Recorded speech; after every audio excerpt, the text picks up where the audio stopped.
boum. Eh bien, salut Internet, ça y est, je l'ai reçu à l'atelier et je l'attendais. Mais Pax, qu'est-ce que t'as dans ton super carton? Eh bien, pour tous ceux qui connaissent déjà la chaîne, vous savez très bien que j'adore vous présenter des produits qui viennent tout juste de sortir ou qui vont tout juste sortir. Et là, ça va être le cas et vous allez voir à un prix super intéressant pour une fois qu'on a des prix intéressants dans l'hardware avec quelque chose qui va être hyper sympa. Mais Pax, qu'est-ce que c'est? On n'en peut plus, on n'en peut plus. Bon, très bien, mais avant tout, j'espère que vous allez bien et bienvenue encore une fois à l'atelier de Pax. Aujourd'hui, nous allons parler de ça. On n'arrête plus de progrès, c'est dingue, hallucinant. Vous ne rêvez pas, c'est une carte mère. Pax, une carte mère? Oui, et pas des moindres. C'est THE carte mère, c'est la B650E Aorus style Ice. Et croyez-moi que ça faisait un moment que je l'attendais. Et même en termes de tarifs, en termes de qualité, vous allez voir. Ça faisait déjà un moment que je voulais vous la montrer. D'ailleurs, j'ai sorti sur le site internet un article dédié complètement dessus au mois de juillet. Et elle m'est enfin arrivée à l'atelier afin que je puisse vous la présenter. Donc c'est Aorus qui fait ça. Alors beaucoup de gens aiment Aorus, vous le savez déjà. Donc du coup, ils vont pouvoir s'y retrouver. Et il y a pas mal de personnes qui veulent se faire du blanc. Et là, c'est du blanc. Et en plus, comme vous pouvez le voir et comme vous le voyez bien, je n'ai aucune connectique sur la façade. Tout va se passer derrière. Et oui, il manquait plus que Aorus à proposer ce type de carte mère. Et attention, accrochez-vous bien, il va avoir bientôt, très bientôt, un nouveau boîtier aussi qui va bientôt arriver au sein de l'atelier afin qu'on puisse monter ça ensemble. Mais comme je ne l'ai pas encore reçu, vous allez voir, on va faire chauffer encore une fois un petit peu l'imprimante 3D. Et ça, toujours avec plaisir, vous le savez très bien. Alors la carte que vous voyez, avec les finitions que vous voyez, avec la technologie que vous allez voir autour, vaut aux alentours de 300 €, suivant les vendeurs. Mais on va pas trop perdre de temps parce que j'ai pas mal de choses à vous expliquer et à vous montrer surtout. On se retrouve juste après le petit moment sponsor et c'est maintenant.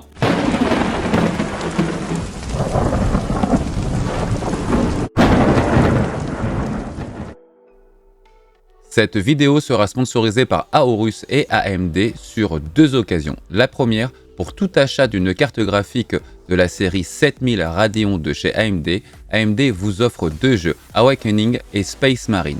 Ce dernier, Space Marine, j'ai pu bien l'essayer ces derniers jours et croyez-moi que c'est un banger, donc je vous encourage à l'essayer. Et pour la deuxième partie, c'est Aorus qui met en avant leur moniteur, le FO27Q2, un moniteur en QD OLED avec une résolution de 1440p, un temps de réponse de 0,03 millisecondes et une fréquence de 240 Hz. Il aura aussi inclus une garantie de 3 ans et il aura la particularité aussi d'embarquer le KVM, la faculté de pouvoir brancher n'importe quelle source comme un PC portable ou un smartphone. Il embarquera aussi la technologie AMD FreeSync ainsi que le VESA Clear MR 1300, le DisplayPort HDR 400 et LazySafe. Et il aura aussi la capacité de pouvoir changer de 27 pouces en 24 pouces pour les joueurs compétitifs en appuyant sur une seule touche. Très intéressant pour les jeux de FPS par exemple.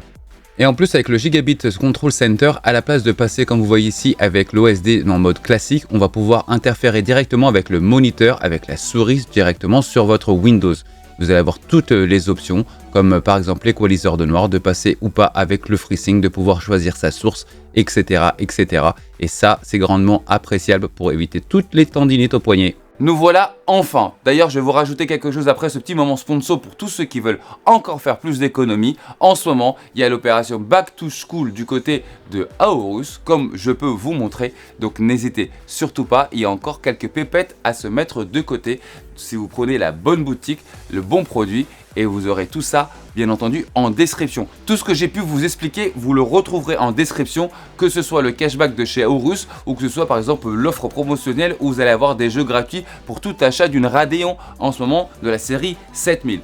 Plus le moniteur que vous avez pu voir et vous allez voir il y a encore des liens supplémentaires, donc n'hésitez pas à aller vous perdre dans la description. Je pense que maintenant le plus important c'est de vous présenter cette carte et vous allez voir que pour ce budget là, en ce moment en plus vous le savez bien que AMD même en processeur a le vent en poupe, donc je vais vous faire maintenant un petit tour personnalisé de cette carte mère et c'est maintenant. Nous voici, nous voilà, comme vous pouvez le voir, elle est juste somptueuse, en tout cas moi j'aime beaucoup, dites-moi en commentaire. On a vraiment quelque chose qui est entièrement caréné et du fait de plus avoir donc de câbles, on se rend compte que de prise pour les câbles, on se rend compte que vraiment ça rend très bien. Donc il y a quelques petites features qui sont sympas, on va pouvoir les voir ensemble. Déjà, pour pouvoir mettre votre premier M2, il n'y a plus besoin d'aller chercher des tournevis ou quoi que ce soit. Vous voyez, c'est relativement facile. Donc on l'a là avec la petite fermeture qu'on voit ici.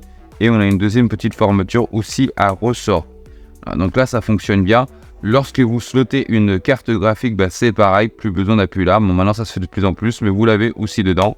Et là, ici, vous en avez plusieurs. Vous allez vous en rendre compte. Donc, ça s'ouvre comme ça, exactement. Il n'y a plus qu'à tirer.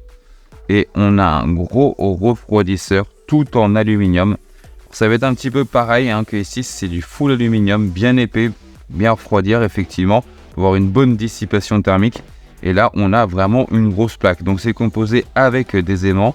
Et ça va être ce petit verrou qui va bloquer le tout. Et ici, vous voyez, on a du contact sans fil. Parce que oui, ici, en plus, on a du RGB. Alors, on va pouvoir voir ça tout à l'heure. Mais voilà, on a du RGB. Et là, du coup, je me retrouve directement avec 2 prises supplémentaires pour pouvoir slotter du M2. Et là, on se rend compte que même malgré ça, finalement, on n'a pas grand-chose, vous voyez. Comme vous pouvez voir, il n'y a pas énormément d'éléments, beaucoup plus vers le côté arrière de la plaque que sur le côté avant. Et j'insiste bien entendu, pour tous ceux qui vont vouloir acquérir cette carte, vous n'avez qu'un seul slot PCI.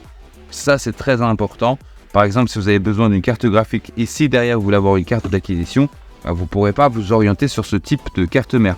Par contre, donc, on pourra aller jusqu'à 3 NVMe. On va quand même retourner la carte mère tout de suite et vous allez voir un petit peu. Donc, on a toutes les connectiques, l'alimentation du CPU, comme vous pouvez voir. Donc, comme vous pouvez voir, c'est que juste un seul fois 8 piles.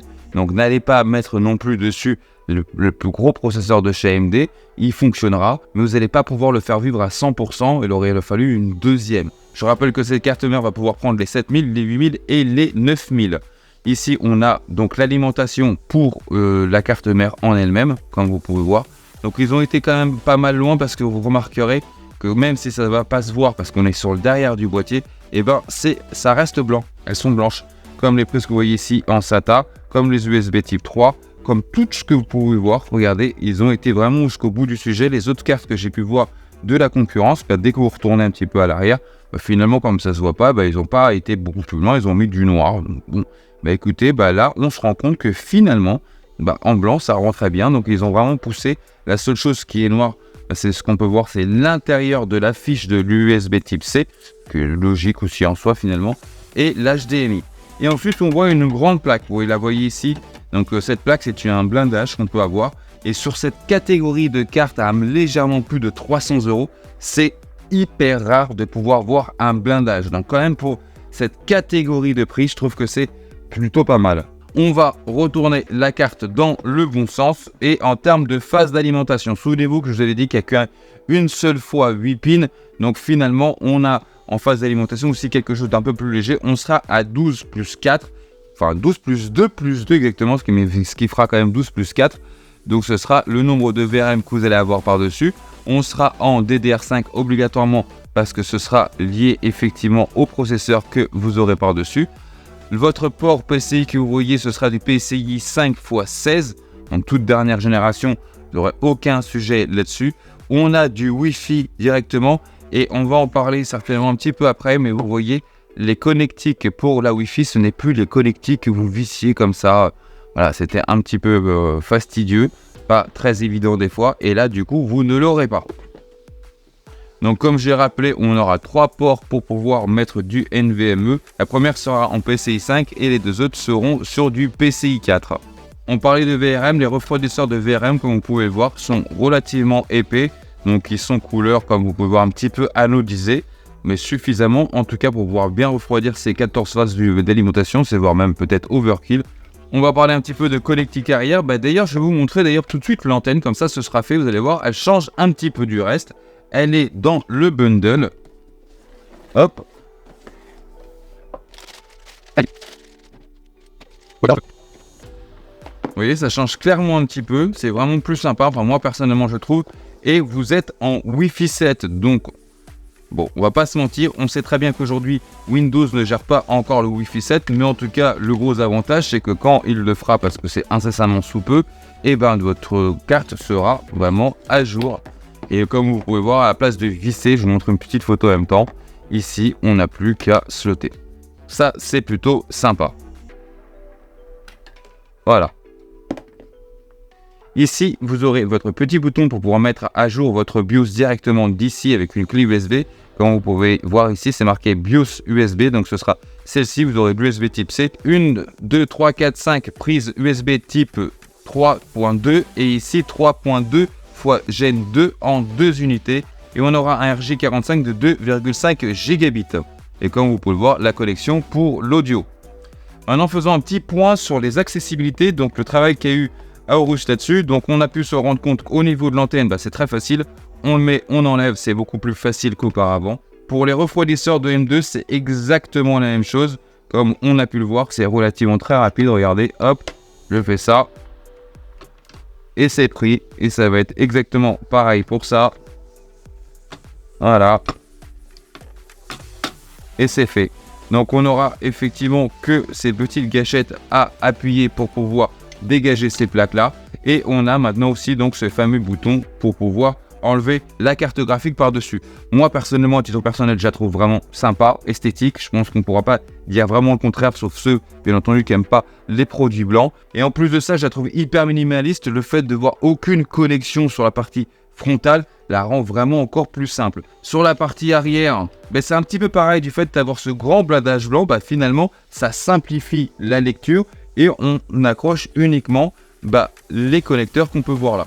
Donc pour moi, ça c'est une réussite. Le produit est vraiment sympa. Et je rappelle qu'on est sur un produit qui est légèrement à plus de 300 €. Quand on connaît le prix aujourd'hui de ce type de carte mère que peut proposer aussi la concurrence, je pense qu'ils se sont très bien placés vraiment à ce niveau-là. Relativement sympa, on parle de 300 € et c'est là où c'est quand même hallucinant, c'est que d'habitude ce type de carte est largement au-dessus, ne serait-ce que par déjà avoir sa connexion par l'arrière. On se rend compte que généralement c'est des cartes qui vont coûter déjà plus cher, et en plus une carte complètement carénée comme celle-ci avec toutes les features qu'elle embarque, je trouve vraiment que c'est une très bonne affaire. L'atelier ne peut que valider. Et ce qu'on va faire maintenant d'ailleurs, c'est qu'on veut la voir allumée, on veut la voir en train de fonctionner, donc on va faire en sorte qu'elle puisse fonctionner, mais vous allez voir, ça va pas être si simple que ça. Je vais tout vous expliquer tout de suite.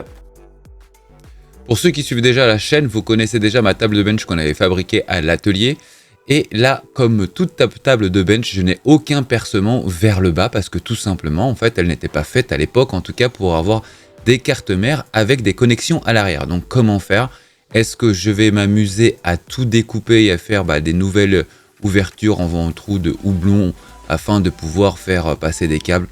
Ça m'embête un peu, donc je préfère quand même trouver une solution avec mon imprimante 3D afin de surélever un petit peu le tout pour laisser passer un maximum de câbles et déporter sur le côté, je vous expliquerai tout à l'heure, le 24 pins de l'alimentation. Et pour ça, on va aller se retrouver tout simplement sur Fusion 360. Je fais mon esquisse, je monte mes volumes comme vous pouvez le voir assez rapidement parce que c'est pas une pièce ultra complexe en soi à faire. Je la renforce en donnant du volume et hop, ça file en impression 3D.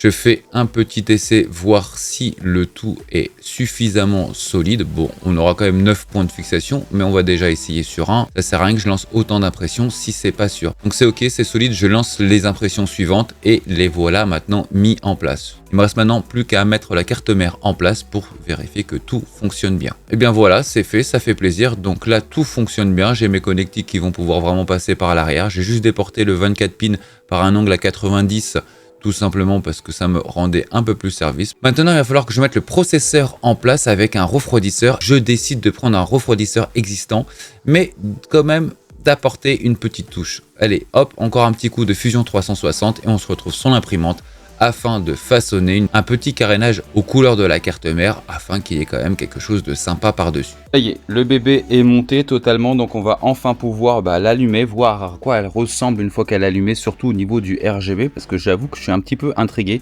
Une carte toute blanche comme ça, comment ça peut donner? Bon, comme vous avez pu voir, on a donc ce que j'ai pu imprimer aussi en 3D aux couleurs de la carte. Donc j'ai fait en sorte qu'on soit vraiment sur le thème de la carte pour pas dénaturer un petit peu le visuel. Et on va enfin pouvoir lancer ça. Et c'est maintenant.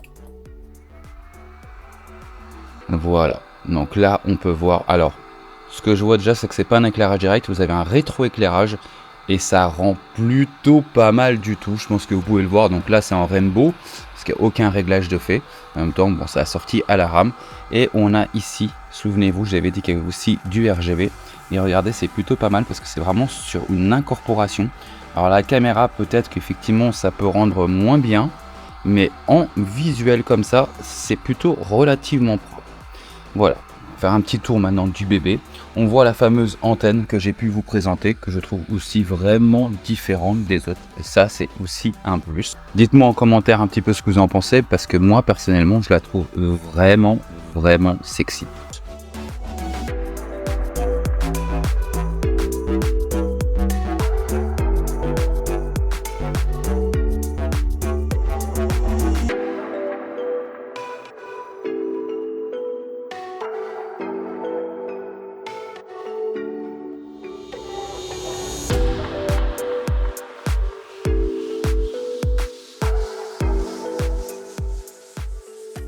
J'ai déjà dû vous le dire en vidéo, mais cette carte, je la trouve vraiment très sympa, très sexy. Et je trouve vraiment que Aorus, sur ce coup-là, c'est très bien placé sur la grille tarifaire. Là, ils ont fait plutôt fort, car du coup, on est dans le prix d'une carte au niveau de la concurrence qui est juste méga classique en fait. Et là, on a quelque chose d'élaboré. Ils ont réfléchi à pas mal de choses, même lorsqu'on parle du RGB. C'est pas un RGB comme on a l'habitude, c'est un RGB avec du rétro-éclairage. Et ça rend super bien sur de l'aluminium blanc. Mais en soi, le rendu est vraiment un rendu fini. Donc comme vous avez vu, les accessibilités se font vraiment facilement, qu'avec des petits verrous, sans plus avoir besoin de tournevis, ce genre de choses, je trouve que c'est plutôt sympa. Et le fait de plus avoir de connectique par l'avant, mais que tout va se passer par l'arrière, on en a déjà parlé, et il va falloir qu'on s'habitue, bien effectivement, mais ça va être vraiment lié au futur. J'ai déjà pu vous l'expliquer sur d'autres vidéos explicatives sur ce type de carte mère. Moi personnellement, je trouve ça vraiment très sympa de plus avoir cette multitude de câbles qui sortaient par en bas, cette multitude de câbles qui sortaient par le côté et par au-dessus.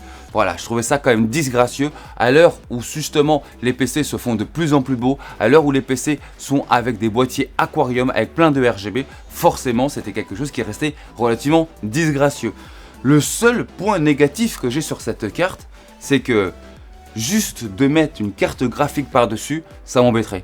Tellement que je la trouve sympa. Vraiment, je vous le dis, il faut vraiment s'engager à trouver quelque chose qui est plutôt blanc, quelque chose qui soit sympathique, qui harmonise un petit peu la carte parce qu'elle est vraiment très sympa.